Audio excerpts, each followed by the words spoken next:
আলাইকুম ওয়া রাহমাতুল্লাহ। ইন্নাল হামদুলিল্লাহ ওয়াসসালাতু ওয়াসসালামু আলা রাসূলিল্লাহ। সুপ্রিয় চ্যানেলের বন্ধুরা, আশা করি আল্লাহর অশেষ মেহেরবানিতে আপনারা সকলে ভালো আছেন। আলহামদুলিল্লাহ, আমিও ভালো আছি। প্রতিদিনের মতো আজকে একটা ভিডিও নিয়ে আসলাম আপনাদের সম্মুখে। খুব গুরুত্বপূর্ণ একটি ভিডিওটি যে বিষয় নিয়ে কথা বলবো আপনাদের, যে ভালোবাসার মানুষকে, যাকে আপনি পছন্দ করেন, তাকে হালালভাবে পেতে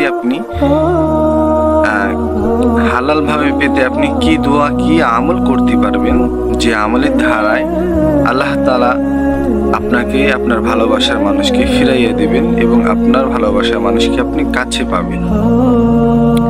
ছোট্ট একটি আয়াত আমি বলে দেব আপনাদেরকে, যে আয়াতের ধারায়, যে নিয়মের ধারায় আপনি আপনার কাছের মানুষকে পেতে পারেন। তো সবকিছু বলার আগে আপনাদেরকে একটা রিকোয়েস্ট করতেছি, যারা আমার ভিডিওটি দেখতেছেন সকলে সাবস্ক্রাইব করে দিবেন এবং কমেন্ট শেয়ার করে দিবেন। যারা পুরাতন আছেন, আমার চ্যানেলটি সাবস্ক্রাইব করে রাখছেন অলরেডি, তাদের সকলকে আমার অন্তরস্থল থেকে ভালোবাসা এবং অভিনন্দন। তো প্রিয় ভাই এবং বোনেরা, যে বিষয় নিয়ে কথা বলতেছিলাম, যে আপনি আপনার ভালোবাসার মানুষকে কিভাবে পেতে পারেন এবং কি আমল করে পেতে পারেন। তো ছোট্ট একটি আয়াত, এই আয়াতটি আপনি পড়ার নিয়ম এবং কি করতে হবে বিস্তারিত সব ভিডিওতে বলে দেব আমি ইনশাআল্লাহ। ভিডিওটি শেষ পর্যন্ত দেখবেন। তো সম্মানীয় প্রিয় ভাই এবং বোনেরা, আপনার ভালোবাসার মানুষকে পাওয়ার জন্য, ওই ভালোবাসার মানুষকে পাওয়ার জন্য আপনি 7টি ফুল জোগাড় করবেন।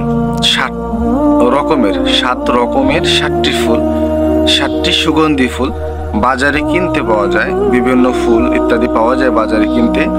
আপনি ওখান থেকে 7টা ফুল কিনে আনবেন। 7 রকমের ফুল কিনে এনে, বুঝতে পারছেন, ফুল কিনে এনে ওই ফুলে আমি একটা দোয়া, যে আয়াত কোরআনের একটা আয়াত, কোরআন মানেই শিফা। আমরা যদি হালালভাবে সেটাকে ব্যবহার করি, হারামের জন্য না, হালালভাবে বিবাহের জন্য যদি আমরা সেটা আমল করি, আল্লাহ তাআলা অবশ্যই কবুল করবেন। তো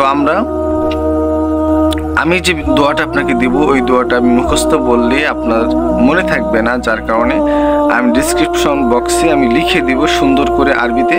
ওখান থেকে দেখে মুখস্থ করে এরপর আপনি কাজ করতে পারবেন। তো যে কথাই ছিলাম, 7টি ফুল নেবেন।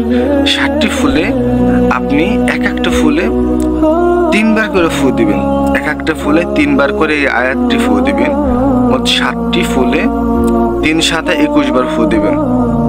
বুঝতে পারছেন? ফু দিয়ে এরপরে ওই ফুলগুলি আপনি আপনার ভালোবাসার মানুষ যে আছে, যাকে আপনি পছন্দ করেন, যাকে আপনি বিবাহ করতে চান, তাকে আপনি গিফট করবেন। অতঃপর সে যেন এই ফুলের সুগন্ধি নাক দিয়ে যেন নেয়। যদি সে নাক দিয়ে সুগন্ধি নেয়, তাহলে পরা আল্লাহর অশেষ মেহেরবানিতে সে আপনার প্রতি দুর্বল হয়ে যাবে।